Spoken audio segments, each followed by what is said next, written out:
Hello and welcome to All Aboard TII's Accessibility Podcast.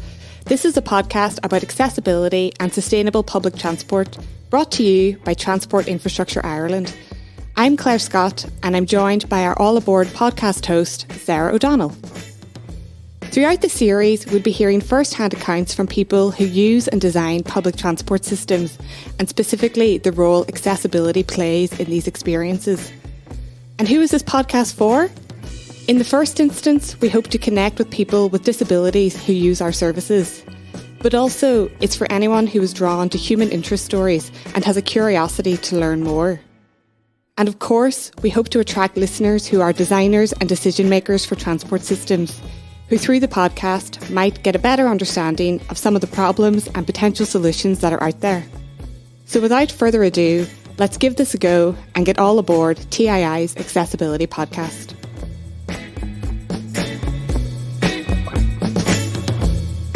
So Sarah, what's the focus for this episode? Hi Claire.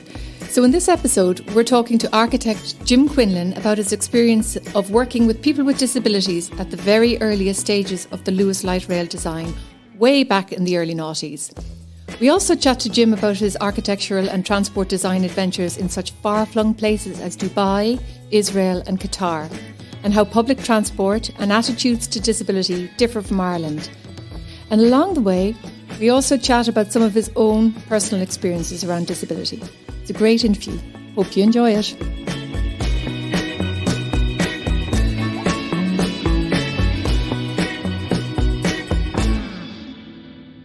We're joined now by Jim Quinlan, Project Director with Barry Aegis, who are the design consultants for the Luas Finglas extension.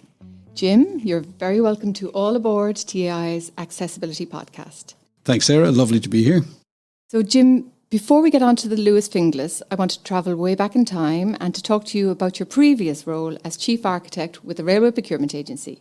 And I'd specifically like to talk to you about your participation in the Passenger Transport Accessibility Committee, or PTAC as it was known. So tell us about how that came about and about your engagement with people with disabilities. Okay, so a little bit of background, I suppose. I qualified from UCD in 1982 and went to live in the UK. And I was lucky enough to work for Dr. Bernardo's for 12 years. And Dr. Bernardo specialised in facilities for children and young adults with disabilities, both physical and mental. Mm-hmm. And that was a great grounding for me in the whole area of universal design. Yeah. And so when I came back, around about 2000, came back to Ireland to work on the Luas. And I already had, I think, a reasonably good understanding of what the issues were for designing for people with disabilities or mobility impairment. As you mentioned, I took part in a committee that was set up by the Department of Transport, which featured the key public transport agencies, Dublin Bus, Bus Éireann, CIE and the Light Rail Project Office, as it was at the time, dealing with the Luas, and representatives of the various disability groups, so NCBI, Irish Wheelchair Association. There was a broad representation of people on that committee. And it was really formed as a way to coordinate and ensure that all the issues of using public transport for those with disabilities were addressed and baked into the designs that everybody was doing and all of the new schemes. And it was also about interoperability and being able to move from one system to the other. Yeah. We also talked, eventually on the committee we had some people from the taxi associations and also from some of the private coach companies. Yeah. And, we looked at ways that everything could connect up, and we talked about all of the issues of, the first and last mile, which is always a problem for mobility impaired users using public transport. Yeah. So that was very interesting, and a lot of good work came out of it. And I suppose it's important to say that kind of consultation that you were involved with was even before the 2005 Disability Act. And to put it in context as well, Manchester was also building a tram system at the time, and they made the decision to go for the high floor tram. That's right. But the Luas was following the French model, so that was a very good decision. Absolutely, yeah. We went for low floor trams, low platforms, short ramps, not too steep. We spent a lot of time, aside from the PTAC committee, we spent a lot of time meeting the individual groups themselves. And in fact, when the first trams were delivered, we organised special trips for to allow people to familiarise themselves even before it opened to the public. Yeah. We had guided tours and groups of people who were partially sighted or blind, people who had hearing difficulties. And in fact, even during the testing and commissioning phase, we had some of the wheelchair users testing out the facilities on board the tram, and making sure we did some simulations for emergency braking situations to make sure that it was safe, and that helped in the final configuration and design of the vehicles themselves. Yep. And we tested the gap to the threshold and platform, all of the issues, making sure that the level difference was no more than 50 millimeters, and really testing out all of the ideas. We weren't able to do everything that everybody asked for. Some things, because of safety issues or infrastructural issues, couldn't be done. But I think we addressed at least 90% or 95%. And the great thing is that it has continued, since then, as you know, and you've remained. I left in 2008 to go and work in the Middle East. The ideas that we planted in those early stages of the Luas continued right through and to this day. Absolutely. I mean, so many positive things came out of that. I recall the issue of the gap, and changes been made to that. And of course, the ticket vending machines were adjusted, and the yellow stripe on the vehicle itself. So lots of very direct and positive outcomes came from that consultation. One of my few times when I actually went out and did some work in the depot, we had tested with a wheelchair the platform gap, and we noticed there were some problems for the small wheels at the front getting stuck between the platform and the threshold of the vehicle. Yeah. So we fitted some wider thresholds onto the LRT vehicles, and I actually got a chance to do some physical work out in the depot on one of the trams myself. So very good. Great. I enjoyed that immensely. It was great. And then we took it out and tested it, and it solved the problem, and all the subsequent trams were fitted with the wider threshold. Fantastic. And as you say, the PTAC is now the Department of Transport Accessibility Consultative Committee, and the user group continues to this day. And I have to say, lots of members of that user group continue to ask after you. So that's very nice. This obviously, your legacy there was very impressive. So to go to, was it 2008, you made a big change in your life? I did. You moved from RPA in Dublin and headed off to first Dubai and then to Jerusalem to work as an architect, also on light rail. Yeah. So maybe tell us about your role in those countries and how their systems might compare to ours. Okay, so in Dubai I was working on the Al Safu tram, which is a small tram that connects the Mall of the Emirates to the marina in Dubai, and links to the Dubai Metro at a number of locations. So one of the key things there was making sure that there was accessible links between the tram system and the metro system. Yeah.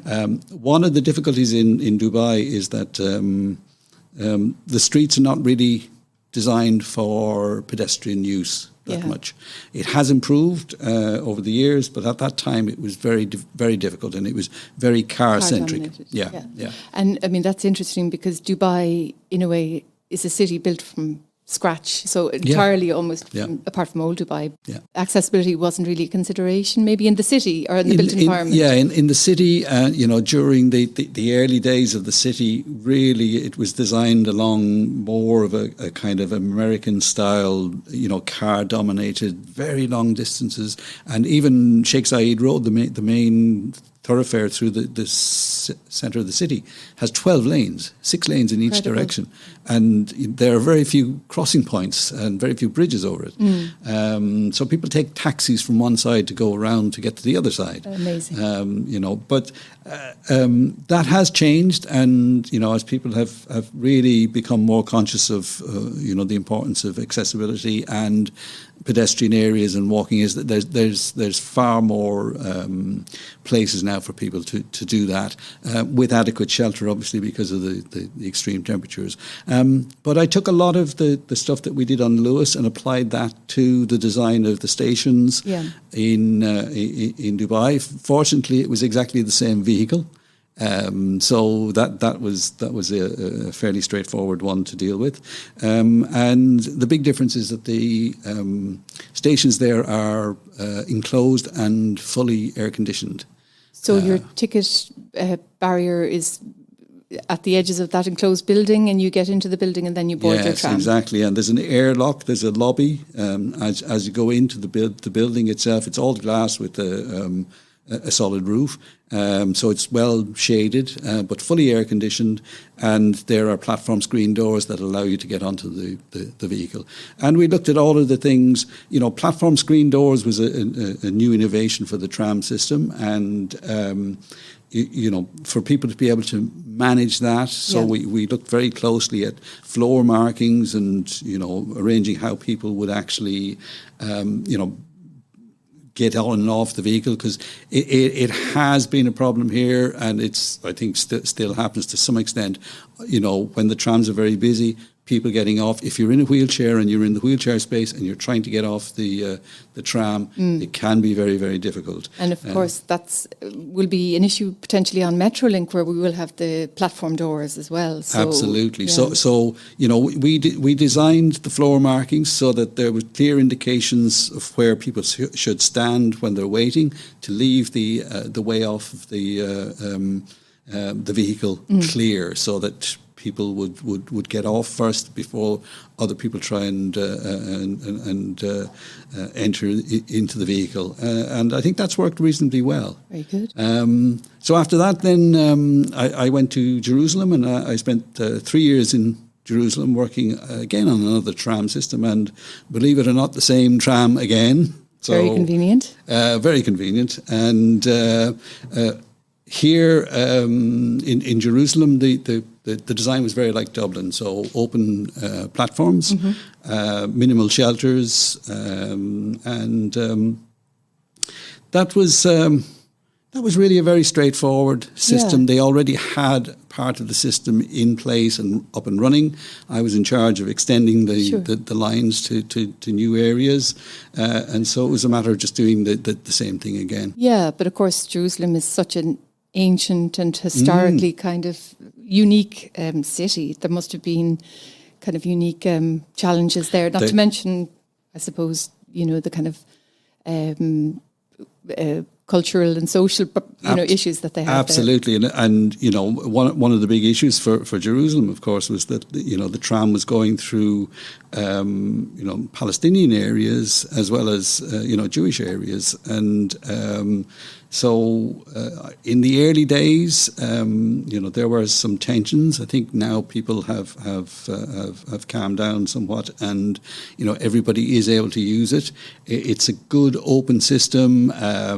It replaced a high floor bus system that ran along the same routes, and of course, like most cities, perhaps apart from Dubai, older cities all had tram systems like Dublin had. The old tram system. Yeah. Jerusalem also had an old tram system that was there for many years. But I enjoyed it. And that particular project, I enjoyed it, and I recently spoke to one of my ex-colleagues. They haven't actually opened it yet, so the extensions that I worked on, but they are expecting to open them next year. So very good. Hope to get a trip back to have a chance to see that. And just as a matter of interest, just given the kind of history of conflict, were people with disabilities more prevalent, or did you find that there were kind of war injuries or not necessarily? Not necessarily. Again, I think, in the old city of Jerusalem, it's not very accessible. The pavements are very difficult to manage. It's very hilly. So you don't tend to see, that many people in wheelchairs, for instance. Yeah. But the one thing I think that is significant there is you have quite an aged population. And so there are a lot of older people who have, difficulties, with mobility, simply because of their age. I'm getting to that age myself, and so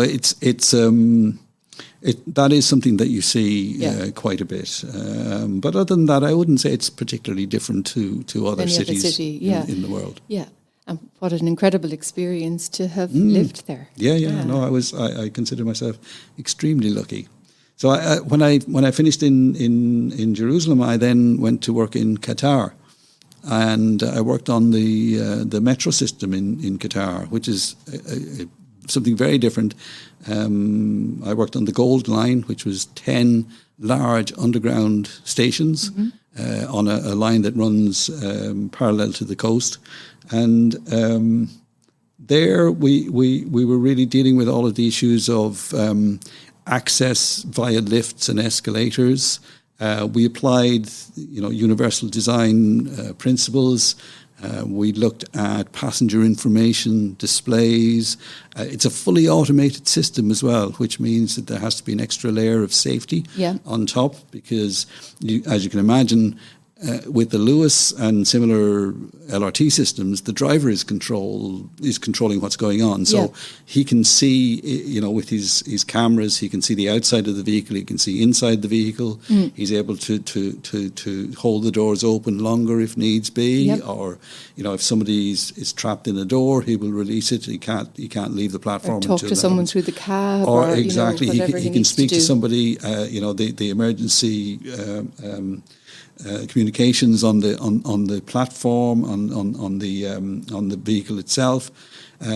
With the automated system, it's very different. Yeah. So again, the system in Qatar uses platform screen doors. Yeah. Fully air conditioned, obviously, systems, and so there is a measure of control that way, and we took some of the lessons from Dubai in terms of the marking as on the floors and, creating areas. And, one of the things, because the stations are very large in Qatar, we put a lot of seating into the stations so that people could actually have a chance to stop and rest. Yep. Some of the stations are 60 metres deep. So long distances. And even though you have escalators, it's still very, very long distances to travel. And sometimes you have banks of elevators or escalators with landings in between. So we put seating on the landings. Yeah. We looked at the lighting. We again, tried to adopt the principles of universal access for all. Yeah, older people with for buggies, everybody. For everybody. Exactly. Yeah. And I think that's the key thing, that, it's not about designing for people with specific impairments. It's about designing something that is easy for everybody to use. And if you adopt that approach, it all makes sense. Level boarding, easy to view, signage. A logic to the way you're traveling through the space. Exactly, and also, an important aspect of all that is the whole idea of having a secure and safe space. Yeah. And, since I've come back, I've been impressed with some of the work that's been going on here in TII with, the gender lens and, the work that's there, looking at, broader issues with regard to safety and security and perceptions of security. Yeah. And it's all going to benefit the system, because all of that is actually going to encourage more people to use it. And the more people that use it, the safer it is. Exactly. One of the things that we did in Dubai that was interesting was we had a system of guidance that actually started at the platform So you had a tactile guidance for people who were visually impaired that would take you from the station to different destinations. So you would start from, if you're coming from inside the station, it would take you to a particular exit, and we had tactile maps for people to use so that they could navigate their way around. So the tactile paving would bring you to the map. Yeah. Then there were other tactile pavings that went off from that central map to the lift escalator. or to the escalators or to the taxis or to the the exit points. So it was able to guide people. And one of the things that we did, excuse me, one of the things we did before opening the system was that we had some specially trained staff available, and at every station there was somebody there who was able to guide people. And once you effectively trained people how to use the station, it was very easy for them then to navigate travel independently and become independent. Yeah, fantastic. And so many lessons there for Metrolink as well. Yes, when exactly. you think of the, it is going to be different to light rail, and it presents different challenges. But like you say, think about universal design from the very beginning. Yeah. Think simplicity. If you design it well, you don't need to rely on masses of signage and guidance. Yeah.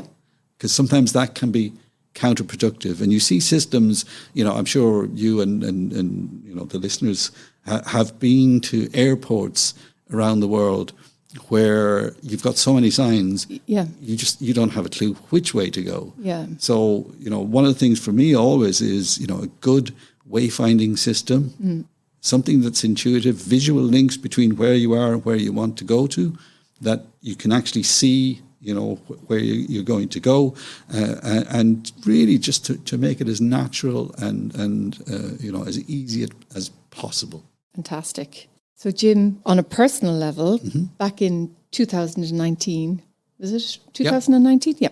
You had an accident which left you partially blind in one eye. Yeah. So no, I'm fully blind in my left eye. Left eye, and you're an architect, so obviously that's a very visual profession. Yeah. So maybe that must have been pretty worrying at the time.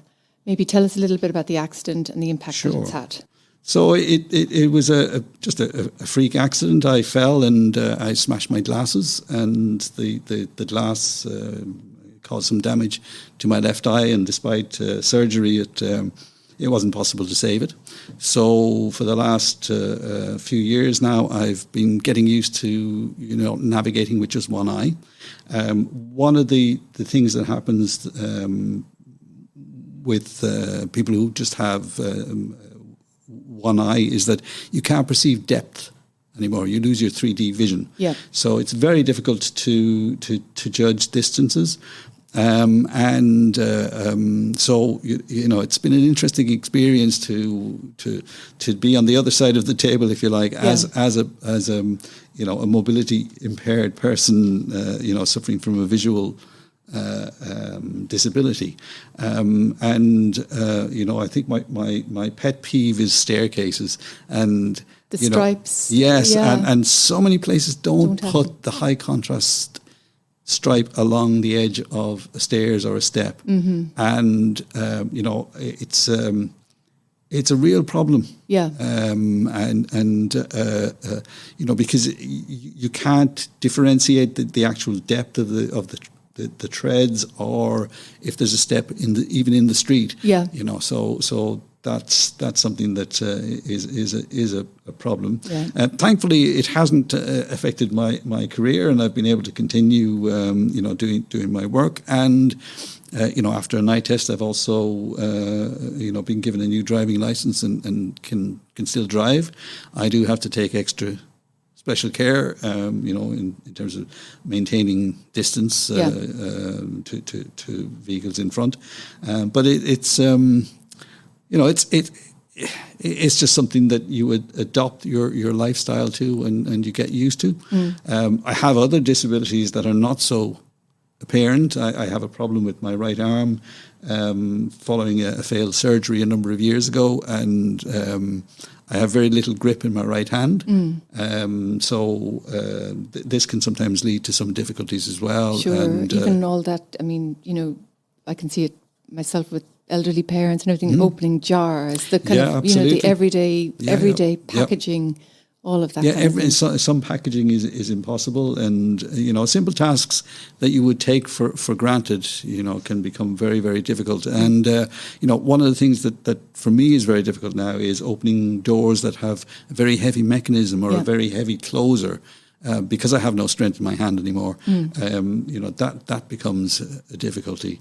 It's a salutary lesson, and sure. The reality is that we do have a population that is living longer, and as people age, just the aging process itself, people start to suffer from disability, either through an accident or through illness or whatever the reason.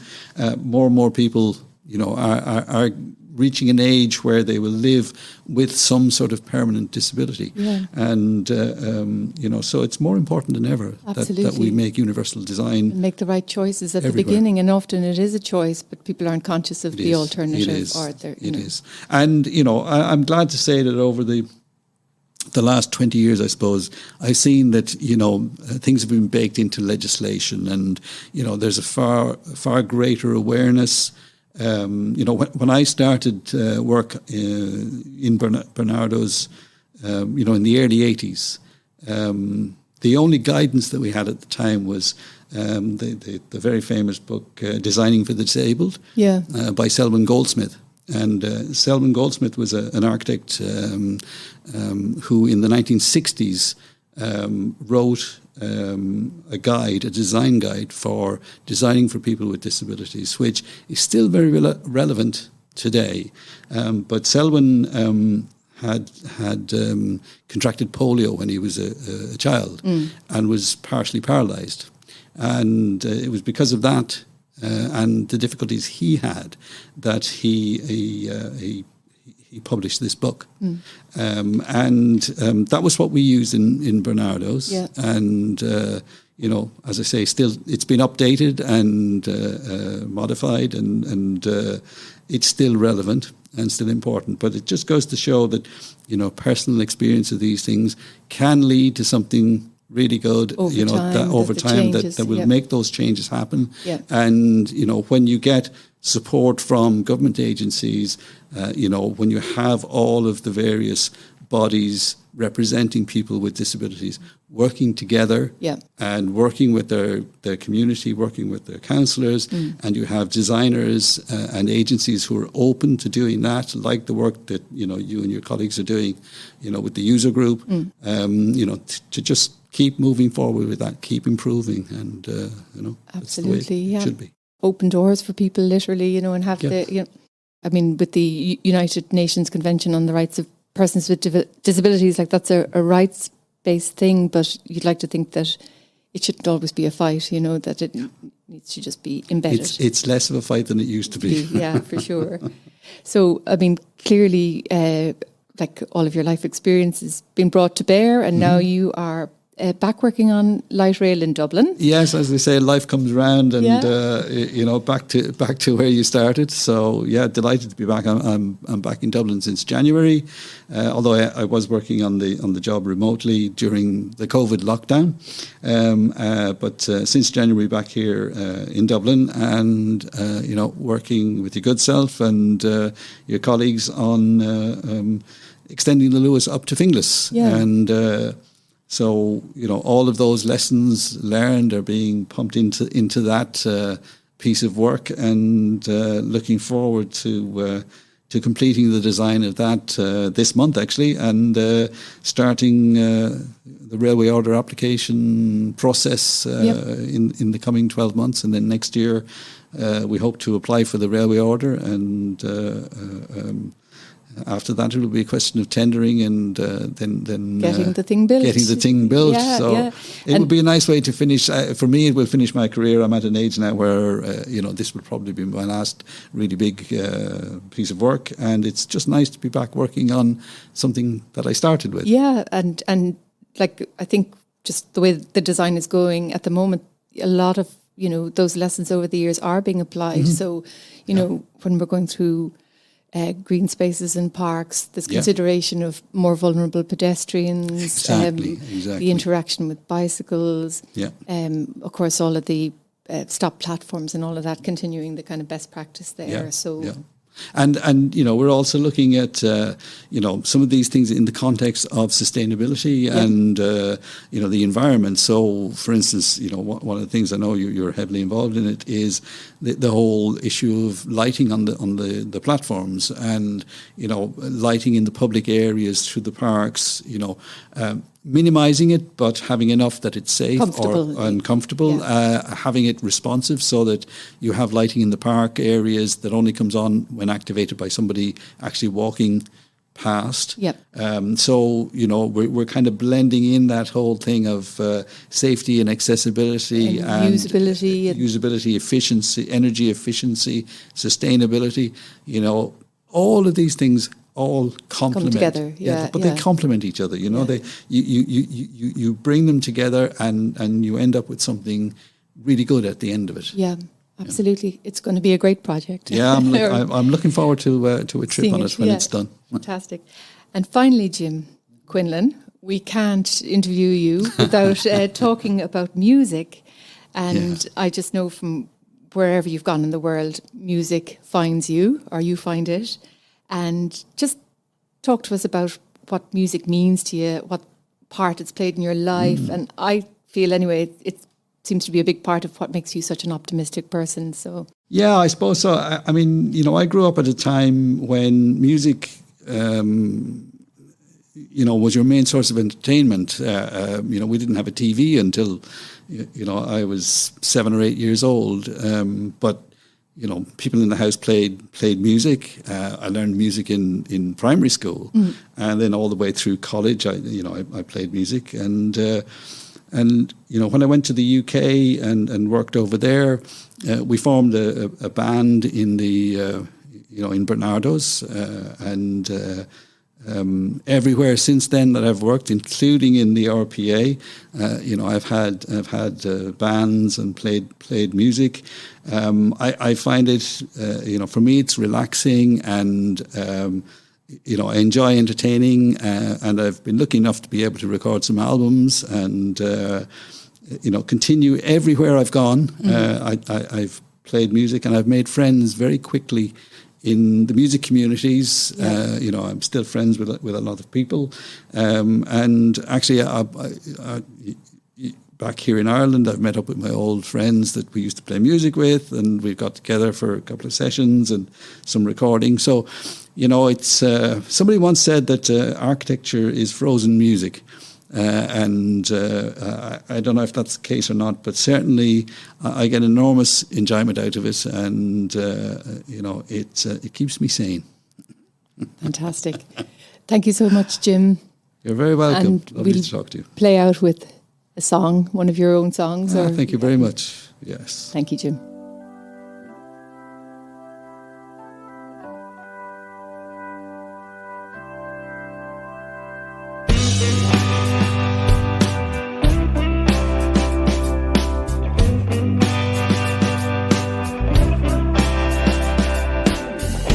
Take me away from this place, far from the noise and the city's embrace. Take me to somewhere they know my face. There's so many steps now I need to retrace, and all of the secrets I thought I knew, and all of the things I thought I would do. Shadows, illusions still coming through. Lead me to some place closer to you.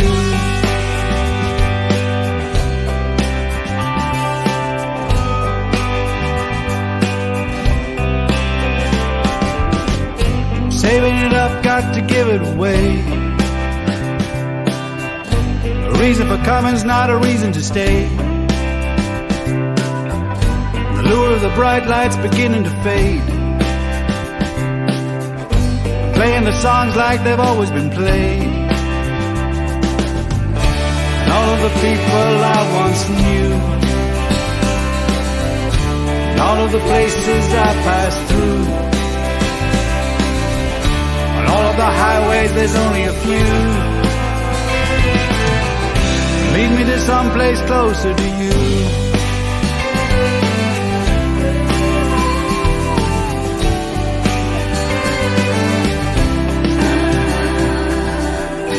I know the time, it's coming soon. The singer forgets how to sing the tune. They pray for the rain as they stare at the sun. Irrelevant dust is all they've become. And all of the dreams that have almost come true, and all of the words we remember them too. Change my direction and wish that I knew. We hope you enjoyed our conversation with Jim. Thank you to our host Sarah O'Donnell, to Trevor Cudden on sound, to our production team Kathleen Jacoby, Rachel Cahill and Claire Scott, to Sinead Foley from TU Dublin who designed our fantastic graphics, and to everyone else who helped make this podcast. Please send us your comments and feedback to allaboard@tii.ie. For more episodes from All Aboard, please go to Spotify, iTunes, or wherever you get your podcasts. Until next time.